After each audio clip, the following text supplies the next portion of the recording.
Hello friends, welcome to Angular interview questions. இது வந்து part 1. So இதில் குட்டி குட்டியாக நிறைய பார்ட்ஸ் வரப்போகுது. ஏன்னா ஆங்குலர் கான்செப்ட்ஸ் வந்து நிறைய இருக்கும், எல்லாத்தையுமே ஒரே வீடியோவில் கவர் பண்ண முடியாது அப்படிங்கிறதுனால சின்ன சின்ன பார்ட்ஸாக போட போகிறேன். இங்கே பார்த்தீங்கன்னா இந்த நோட் பேடில் நான் நிறைய ஆங்குலரோட மெயின் கான்செப்ட்ஸு, அதோட சப் கான்செப்ட்ஸு அதெல்லாம் நான் இங்கே டிவைட் பண்ணி வச்சுருக்கேன். ஸோ இதெல்லாம் தான் நாங்கள் இப்போ டிஸ்கஸ் பண்ண போகிறோம். இதில் எந்த மாதிரி கேள்வி கேட்பாங்க, அதுக்கு நீங்கள் எந்த மாதிரி பதில் கொடுக்கலாம் அப்படிங்கிற டிப்ஸை தான் இங்கே நான் கொடுக்க போகிறேன். ஸோ இந்த வீடியோ பேசிக்காக யாருக்குன்னு கேட்டிங்கன்னா ஆங்குலர் தெரிஞ்சவங்களுக்கு தான். ஆங்குலரை பற்றி தெரியாதவங்க ப்ளீஸ் ஆங்குலரை பற்றி தெரிஞ்சுக்கிட்டு இந்த வீடியோ பாருங்கள், உங்களுக்கு ரொம்ப ஹெல்ப்ஃபுல்லாக இருக்கும். ஏன்னா நான் சொல்ல போகிற விஷயங்கள் எல்லாம் ஆங்குலரை பற்றி தெரிஞ்சிருந்துச்சுன்னா புரிஞ்சிக்கிறதுக்கு கொஞ்சம் ஈஸியாக இருக்கும் உங்களுக்கு. ஸோ இப்போ நம்ம இந்த வீடியோக்குள்ளே போகலாம். இது வரைக்கும் நான் என்னோட ஆங்குலர் சீரீஸில் இது வரைக்கும் NG modules, components, life cycles இதை பற்றிலாம் கவர் பண்ணியிருக்கோம். அப் டு டைரக்டிவ்ஸ், ஷேரிங் கூட ஓரளவு கவர் பண்ணியிருக்கேன். ஸோ இதுக்கு மேலே இருக்கிற எல்லா விஷயத்தையும் நான் இங்கே டிஸ்கஸ் பண்ணுவேன். இதுக்கு கீழே இருக்கிற இந்த ரவுட்டிங், கிளைண்ட் ஆகட்டும், ஃபார்ம், பைப்ஸ் பற்றி, அப்சர்வேபிள்ஸ் டைப்ஸ், இது எல்லாத்தையும் பற்றியுமே எல்லா வீடியோஸும் பண்ணதுக்கு அப்புறம் நாங்கள் திரும்ப வந்து இது வந்து கற்றுக்கலாம், அதாவது இன்டர்வியூ கொஷின்ஸை. இப்போ நாங்கள் இந்த டாப் கொஷின்ஸை மட்டும் பார்க்க போகிறோம்.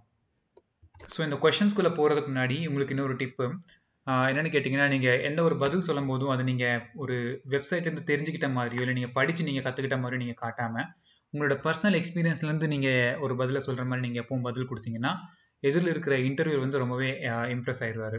அதே மாதிரி இந்த டாபிக்ஸ் எல்லாம் நான் அர்ஜென்ட்டில் எழுதியிருக்கேன். ஸோ எதுவும் ஸ்பெல்லிங் மிஸ்டேக்ஸ் இருக்கலாம், அப்படி எதுவும் இருந்துச்சுன்னா ப்ளீஸ் என்னை மன்னிச்சிருங்க.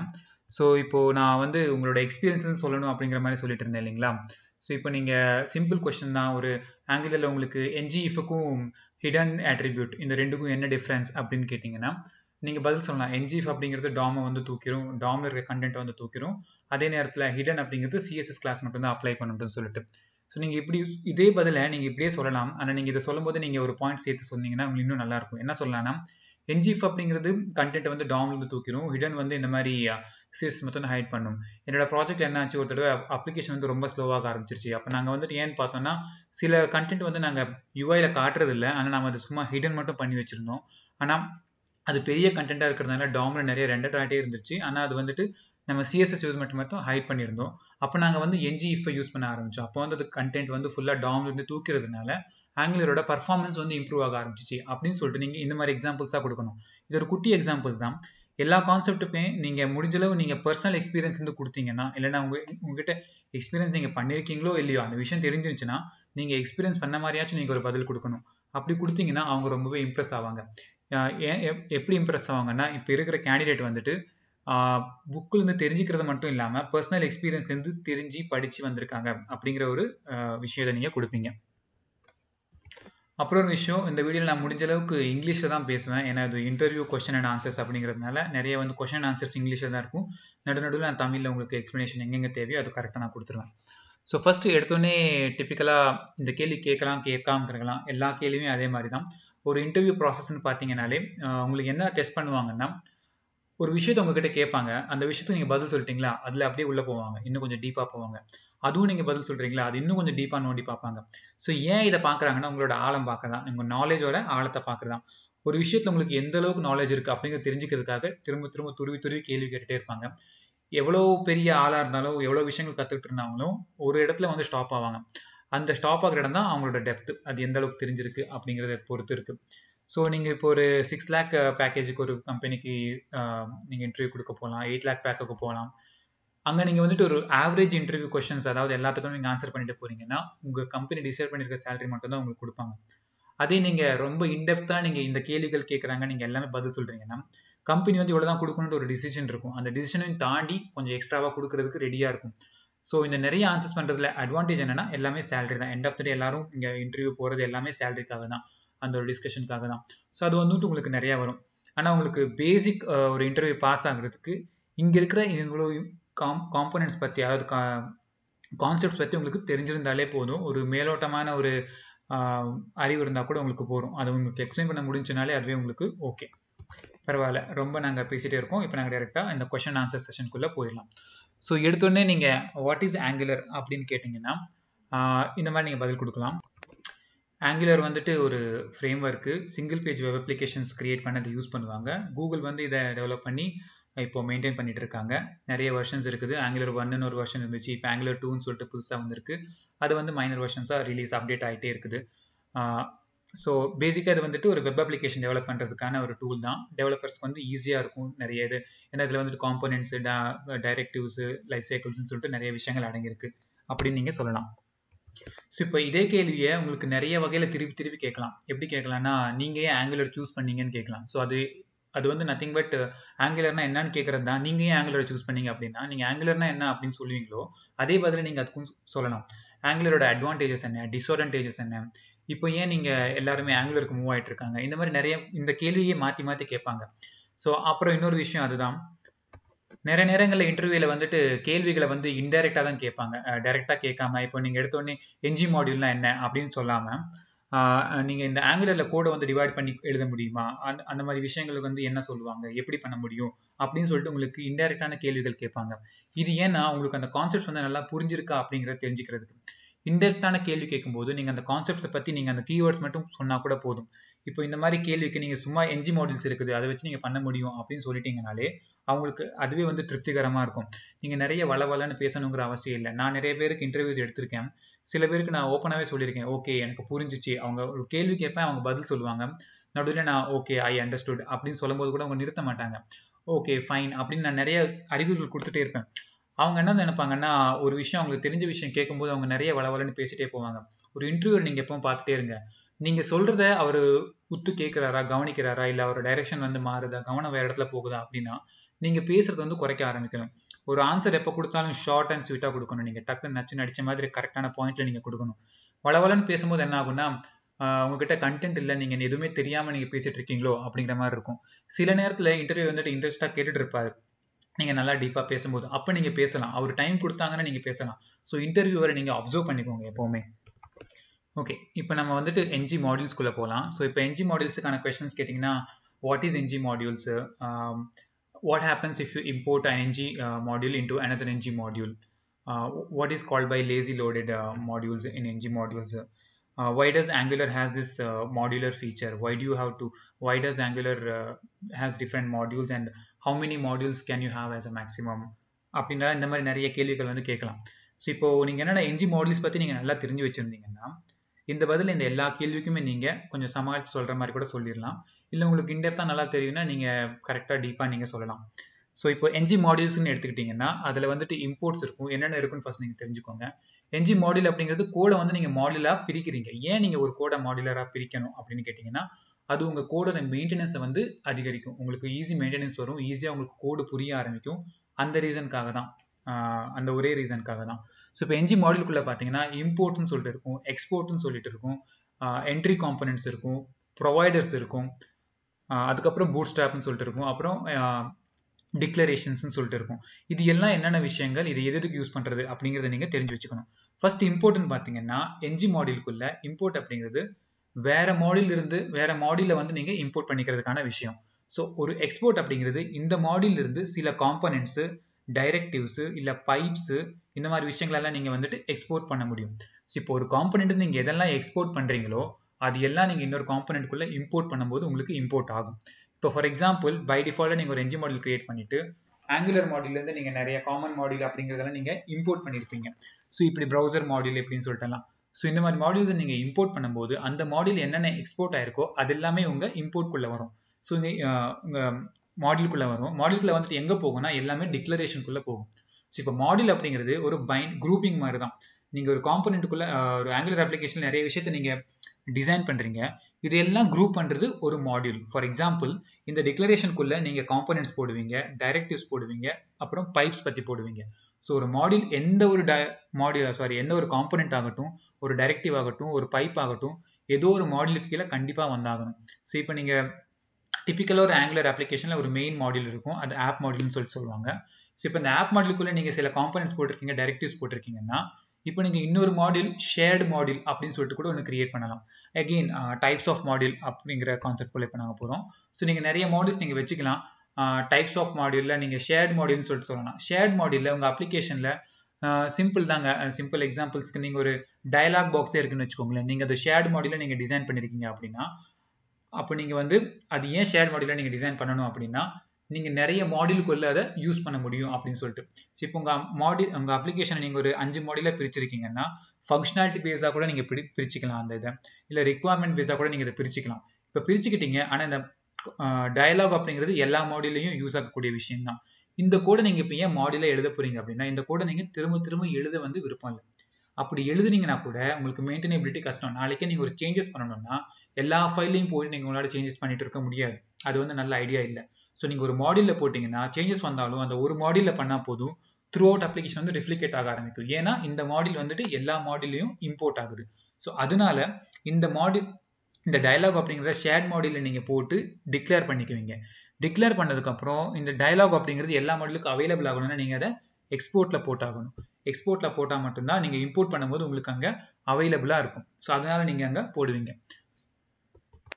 இங்கே பார்த்தீங்கன்னா டைப்ஸ் ஆஃப் மாடியூல்ஸ் இருக்குது. இங்கே பார்த்தீங்கன்னா இவ்வளோ டைப்ஸ் கொடுத்துருக்காங்க ஆங்குலர் டாக்குமெண்டேஷனில். ஸோ டொமைன் ஃபீச்சர் மாடியூல் அப்படின்னா உங்கள் அப்ளிகேஷனுக்கு சம்மந்தப்பட்டது. ஃபார் எக்ஸாம்பிள் இப்போ உங்கள் அப்ளிகேஷனில் ஒரு ஆத்தென்டிகேஷன் இருக்குது, யூசர் லாகின் இருக்குன்னா அதே நீங்கள் ஒரு மாடியூலாக பண்ணலாம். அதுக்கப்புறம் டேஷ்போர்டு இருக்குன்னா அது ஒரு மாடியூல், ஒரு ஃபார்ம் இருக்குது, சப்மிஷன் ஃபார்ம் இருக்குன்னா அது ஒரு மாடியூல். இந்த மாதிரி நீங்கள் டொமைன் ஃபீச்சருக்கு ஏற்ற மாதிரி நீங்கள் மாடியூல்ஸ் கிரியேட் பண்ணிக்கலாம். அதுதான் டொமைன் ஃபீச்சருக்கான மாடியூல்ஸ் அப்படின்னு சொல்லிட்டு. ரவுட்டட் மாடியூல் அப்படின்னா நீங்கள் லேசி லோடிங், என்னோட இந்த நோட் பேடில் கூட நான் கொடுத்துருக்கேன். இங்கே இருக்குது பார்த்தீங்களா, லேசி லோடட் மாடியூல் அப்படின்னு சொல்லிட்டு. நீங்கள் ஒரு மாடியூலை செப்பரேட்டாக கிரியேட் பண்ணிட்டு நீங்கள் அதுக்கு லேசி லோடிங் எனேபிள் பண்ணலாம். அப்படி எனேபிள் பண்ணுறது லேசி லோடட் மாடியூல்ஸ்னு சொல்லுவாங்க. லேசி லோடிங் எதுக்கு நீங்கள் எனேபிள் பண்ணுறீங்கன்னா, நீங்கள் ஆங்குலர் கம்பைல் பண்ணும்போது அது ஸ்கிரிப்டிங் இதில் மினிஃபிகேஷன் ப்ராசஸில் லேசி லோடட் மாடியூலுக்கு வந்து தனி ஃபைல்ஸை வந்து கிரியேட் பண்ண ஆரம்பிக்கும்.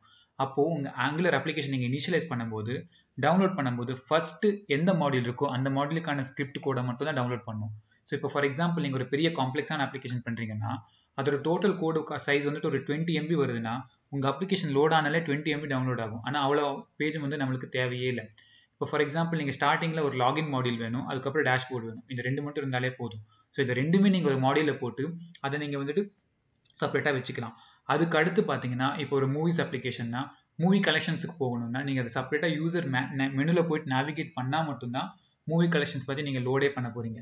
ஸோ யூசர் எப்போ கிளிக் பண்ணுறாங்களோ அப்போ நீங்கள் டவுன்லோட் பண்ணால் போதும். ஸோ அந்த மாதிரி கண்டென்ட் நீங்கள் பண்ணுறது தான் லேசி லோடட். எப்போ தேவையோ அப்போ மட்டும் அந்த கோடை டவுன்லோட் பண்ணிக்கிறது. ஸோ அதுக்கு நீங்கள் இந்த லேசி லோடட் மாடியூல்ஸை வந்து யூஸ் பண்ணலாம்.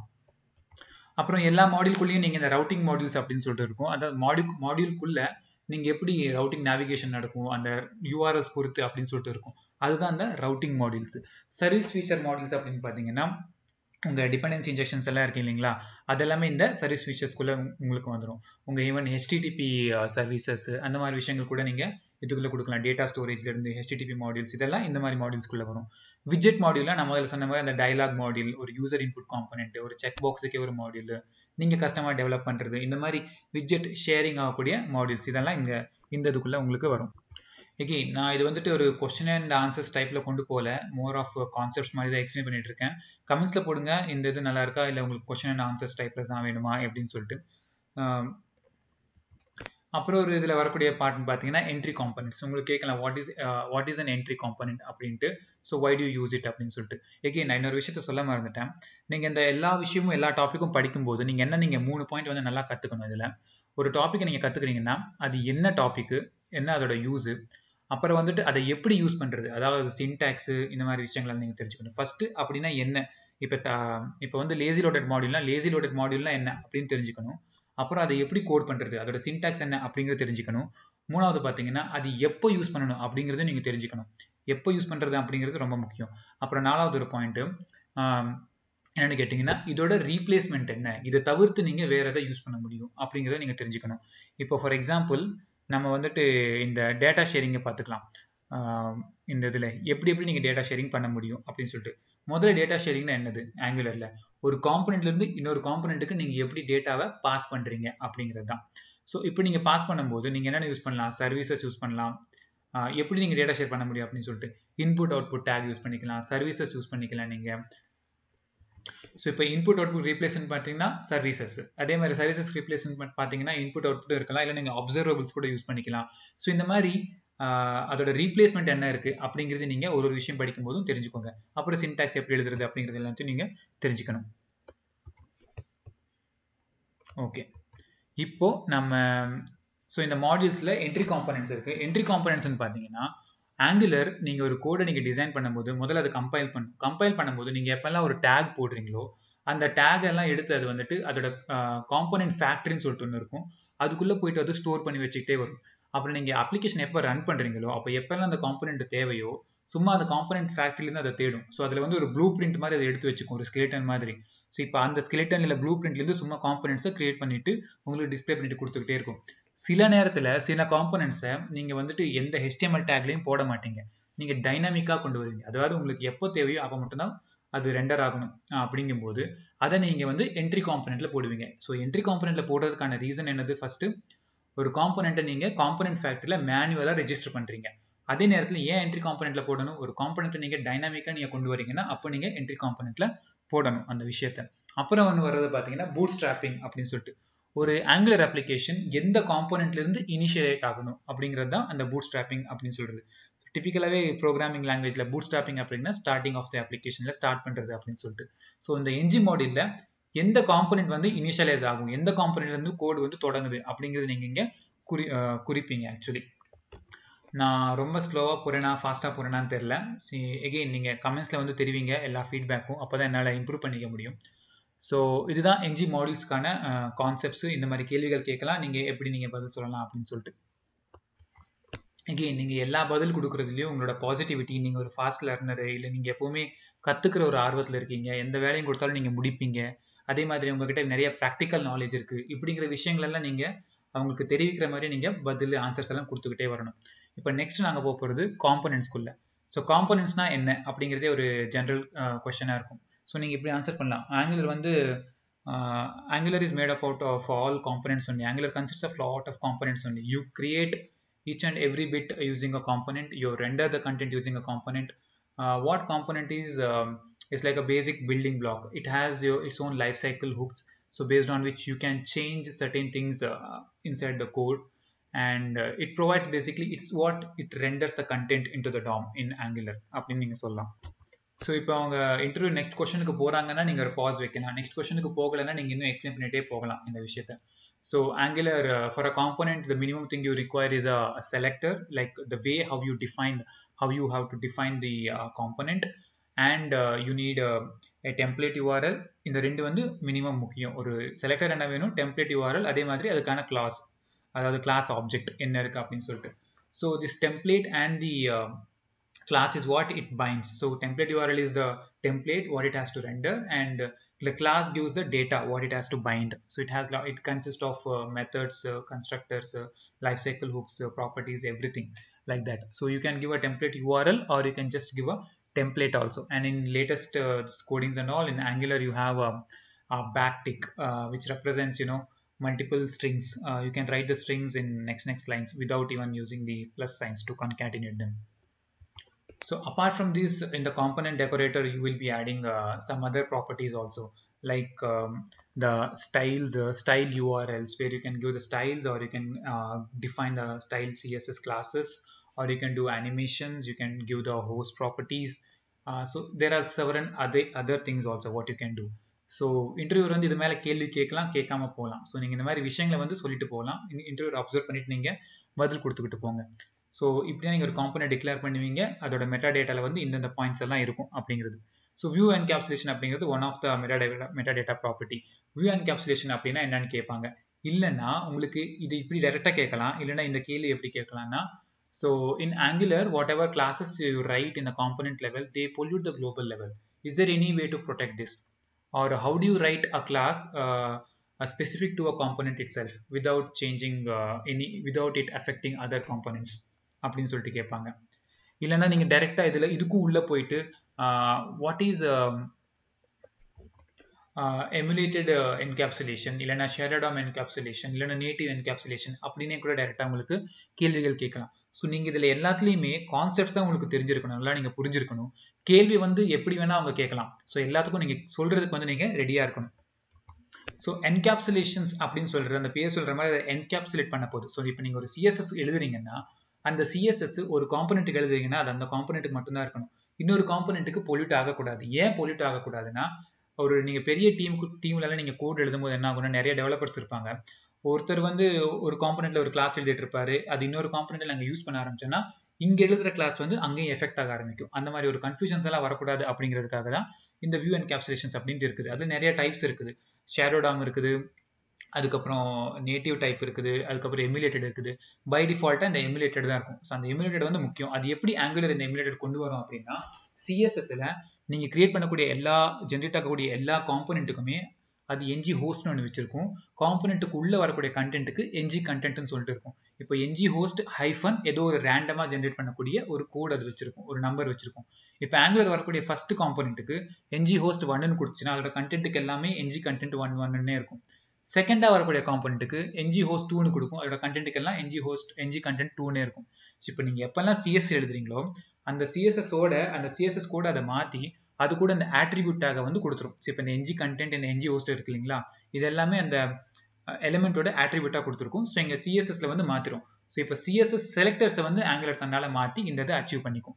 ஷேடோ டாம் பார்த்தீங்கன்னா HTML5 இந்த லேட்டஸ்ட் ஃபீச்சர்ஸ்லாம் அந்த மாதிரி வரும். ஷேடோ டாம் அப்படிங்கிறது அதில் இருக்கிற ஃபீச்சர்ஸ் தான். ஆனால் இது எல்லா ப்ரௌசர்லையும் வந்து செட் ஆகாது. அதனால ஆங்குலர் வந்து பை டிஃபால்ட்டாக எமுலேஷனை தான் வச்சிருக்கும். அதாவது ஷேடோ டாம் மாதிரி அது டூப்ளிகேட்டாக பண்ணக்கூடிய விஷயம். அப்புறம் நேட்டிவ் இந்த மாதிரி டைப்ஸ் எல்லாம் இருக்குது. எனிவே நீங்கள் இதை பற்றின டீட்டெயிலாக உங்களுக்கு தெரியணும்னா நீங்கள் வீடியோஸ் பார்த்து நிறைய டீட்டெயிலாக தெரிஞ்சுக்கலாம், கற்றுக்கலாம். ஸோ ஆனால் இது என்ன விஷயம் அப்படிங்கிறத நீங்கள் வந்து தெரிஞ்சுக்கணும். இந்த எல்லா விஷயத்துலையுமே இந்த விஷயங்களெல்லாம் என்ன அப்படிங்கிறது தெரிஞ்சுக்கிறது வந்து ரொம்பவே முக்கியம். இதுக்கு ப்ராக்டிக்கல் நீங்கள் எக்ஸ்பீரியன்ஸ் இருக்கிறது இல்லாமல் இருக்கிறது செகண்டரி. ஆனால் விஷயங்கள் வந்து தெரிஞ்சுக்கிறது முக்கியம். உங்களுக்கு ப்ராக்டிக்கலாக உங்களுக்கு எக்ஸ்பீரியன்ஸ் இருந்துச்சுன்னா அதை தான் நீங்கள் முன்னிறுத்தணும். எந்த ஒரு கேள்வி இதுவும் வரும்போது நான் அந்த ப்ராஜெக்டை ஒர்க் பண்ணும்போது இது எனக்கு வந்திருக்கு, அப்போ நான் அதில் வந்து யூஸ் பண்ணேன். இந்த வியூ என்கேப்சுலேஷன் இருந்துச்சுன்னா வந்து ஒரு ப்ராஜெக்ட் இந்த மாதிரி தான் சார். ஒரு தடவை கோடு வந்து ஃபுல்லாக வந்துட்டு ஒரு பேஜுக்கு போயிட்டு வந்துட்டாலே போதும், ஃபுல்லாக சிஎஸ்எஸ் எல்லாம் சேஞ்ச் ஆயிரும்.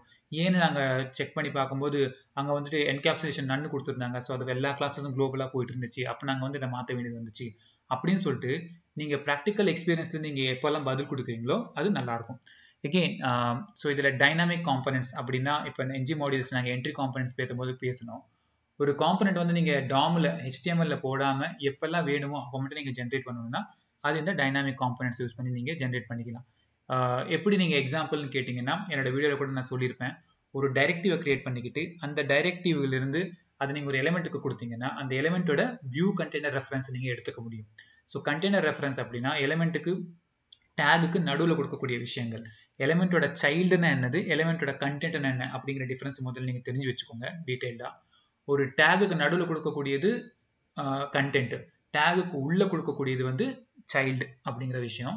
ஸோ இப்போ இந்த கண்டெய்னர் ரெஃபரன்ஸ் எடுத்துக்கிட்டு நீங்கள் அதை கிளியர் பண்ணிக்கிட்டு கண்டெய்னர் ரெஃபரன்ஸில் நீங்கள் என்ட்ரி காம்பனன்ட், அதாவது காம்பனன்ட் ஃபேக்டரியிலேருந்து அந்த காம்பனண்ட்டை எடுத்து நீங்கள் வந்துட்டு ஒரு காம்பனண்ட்டை கிரியேட் பண்ண முடியும். அதுதான் டைனாமிக்காக நீங்கள் காம்பனண்ட்டை கிரியேட் பண்ணக்கூடிய மெத்தட், எப்படி கிரியேட் பண்ணலாம் அப்படின்னு சொல்லிட்டு.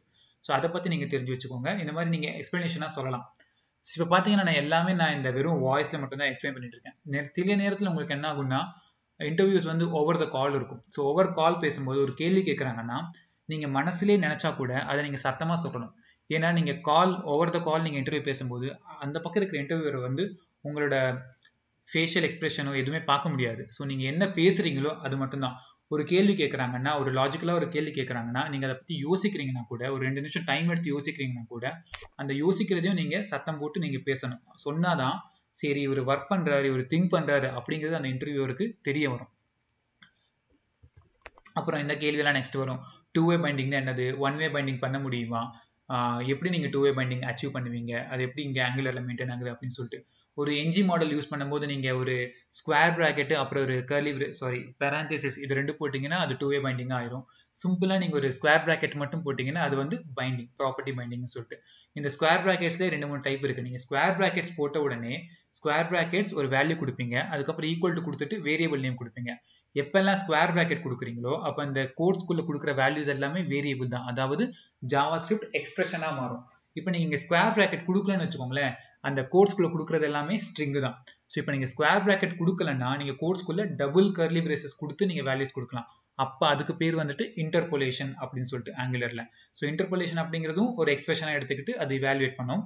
இல்லைனா நீங்கள் இந்த ஸ்கொயர் ப்ராக்கெட் கொடுத்தீங்கன்னா அது எல்லாமே அதை வேரியபிளாக எடுத்துக்கும். ஸோ நீங்கள் ஸ்கொயர் ப்ராக்கெட்டும் கொடுத்து இந்த கர்லி பிரேசஸும் கொடுக்க முடியாது அப்படிங்கிறத நீங்கள் தெரிஞ்சு வச்சுக்கோங்க. வெறும் ஸ்கொயர் ப்ராக்கெட் கொடுத்தீங்கன்னா அது 1-வே டேட்டா பைண்டிங். எங்கேருந்து எங்கே டேட்டா பைண்ட் ஆகுதுன்னு கேட்டிங்கன்னா உங்களுக்கு ஜாவா ஸ்கிரிப்ட்லேருந்து டேட்டா வந்துட்டு டாமுக்கு வந்து பைண்ட் ஆகும். அதுதான் இந்த ஸ்கொயர் ப்ராக்கெட் ப்ராப்பர்ட்டி வந்து ஜாவா ஸ்கிரிப்ட் அந்த காம்பனண்ட்டுக்கு வந்து போகும். அப்புறம் இன்னொன்னு பார்த்தீங்கன்னா இவெண்ட் பைண்டிங். ஸோ நீங்க வெறும் பேரந்தசிஸ் மட்டும் கொடுத்து இப்போ கிளிக் இவெண்ட் எல்லாம் இருந்துச்சுன்னா வெறும் கிளிக்னு சொல்லிட்டு பேரந்தசிஸ் கொடுத்து ஈக்குவல் டு கொடுத்துட்டு அந்த பக்கம் நீங்க ஜாவாஸ்கிரிப்ட் எக்ஸ்பிரஷன் கொடுப்பீங்க. ஃபார் எக்ஸாம்பிள் இவெண்ட், அந்த இவெண்ட்டை நீங்க எக்ஸிக்யூட் பண்ற மாதிரி போடணும். இப்போ கிளிக் இவெண்ட் இருக்குன்னா இந்த பக்கம் ஆன் கிளிக் நீங்க ரைட் ஹேண்ட் சைடில் ஆன் கிளிக் நீங்க இவெண்ட் ஆக்சுவல் கஸ்டம் இவெண்ட் பேர் கொடுக்குறீங்கன்னா ஆன் கிளிக் கொடுத்துட்டு 2 பேரந்தசிஸ் போடணும். அதை நீங்க எக்ஸிக்யூட் பண்ணணும். அதே மாதிரி டிஃபால்ட்டா போகக்கூடிய டேட்டா இருந்துச்சுன்னா நீங்க என்ன பண்ணுவீங்க, டாலர் இவெண்ட்னு சொல்லிட்டு கொடுப்பீங்க. அது டிஃபால்ட்டா இவெண்ட் ஆப்ஜெக்ட் அந்த மாதிரி விஷயங்கள் எல்லாம் டிஃபால்ட்டா அதுல பாஸ் பண்ண ஆரம்பிக்கும். அதுக்கடுத்து நீங்க காம்பனெண்ட்ல பார்க்க வேண்டியது view child, view children, content child, content children. இது முதல்ல தெரிஞ்சுக்கிறதுக்கு நீங்க சைல்டுனா என்ன, கண்டென்ட்னா என்ன அப்படிங்கிற விஷயத்துல நீங்க ரொம்ப கிளாரிட்டியா இருங்க, கிளியரா தெரிஞ்சு வச்சுக்கோங்க.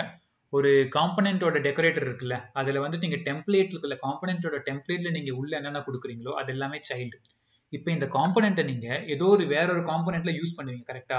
அந்த காம்பனெண்ட்ல யூஸ் பண்ணும்போது அந்த ஓப்பனிங் அண்ட் க்ளோசிங் பிராக்கெட்டுக்கு நடுவில் நீங்க கொடுக்கக்கூடிய விஷயங்கள் எல்லாமே கண்டென்ட்.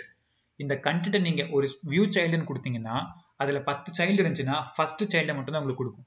வியூ சில்ட்ரன் கொடுத்தீங்கன்னா அது ஒரு அரே, எல்லா கண்டென்ட்டும் உங்களுக்கு, எல்லா சில்ட்ரனும் உங்களுக்கு இதில் கொடுக்கும். ஸோ இப்போ இந்த வியூ சைல்டு, வியூ சில்ட்ரன் எல்லாமே எப்போ உங்களுக்கு ஆக்சஸ் பண்ண முடியும் அப்படின்னு கேட்டிங்கன்னா ஆஃப்டர் வியூ இனிட் அப்படிங்கிறது கால் ஆனதுக்கு அப்புறம் தான். அதெல்லாம் லைஃப் சைக்கிள்குள்ளே வருது. ஸோ இப்போ உங்களுக்கு எல்லா விஷயங்களும் இந்த மாதிரி டீட்டெயிலாக நீங்கள் தெரிஞ்சு வச்சுருந்தீங்கன்னா இன்டர்வியூவில் ஆன்சர் பண்ணுறதுக்கு ஈஸியாக இருக்கும். எனிவே இதை இண்டிவிஜுவலாக கூட கேட்கலாம், இல்லை உங்களுக்கு தனித்தனியாக கேட்கலாம். கேள்விகள் வந்து எப்படி வேணால் வரும். நீங்கள் தெரிஞ்சிக்க வேண்டியது இந்த கான்செப்ட்ஸ் பற்றி தான். ஸோ இதுக்காக தான் நான் சொன்னேன், இந்த ஸ்டார்டிங் ஆஃப் த வீடியோலேயே உங்களுக்கு எல்லா கான்செப்ட் தெரிஞ்சுதான் மட்டும்தான் இந்த வீடியோக்கு வாங்க, இல்லைன்னா நீங்கள் இதை பார்க்குறது அவ்வளோ உங்களுக்கு யூஸ்ஃபுல்லாக இருக்காது அப்படின்னு சொல்லிட்டு. ஸோ ஓகே, நான் நிறைய டாபிக்ஸ் கவர் பண்ண முடியும்னு நினச்சேன், ஆனால் இங்கே ஆல்ரெடி 26 மினிட்ஸ் தாண்டி போயிட்டு இருக்க ரெக்கார்டிங். ஸோ நான் இங்கே ஸ்டாப் பண்ணுறேன். உங்களுக்கு எந்த டவுட்ஸ் இருந்தாலும், எந்த கேள்விகள் இருந்தாலும் கீழே கமெண்ட்ஸில் போடுங்க. இந்த வீடியோ உங்களுக்கு பிடிச்சிருந்துச்சுன்னா ஷேர் பண்ணுங்கள், லைக் பண்ணுங்கள், சப்ஸ்கிரைப் பண்ணுங்கள். தேங்க்யூ ஃபார் வாட்சிங். பை.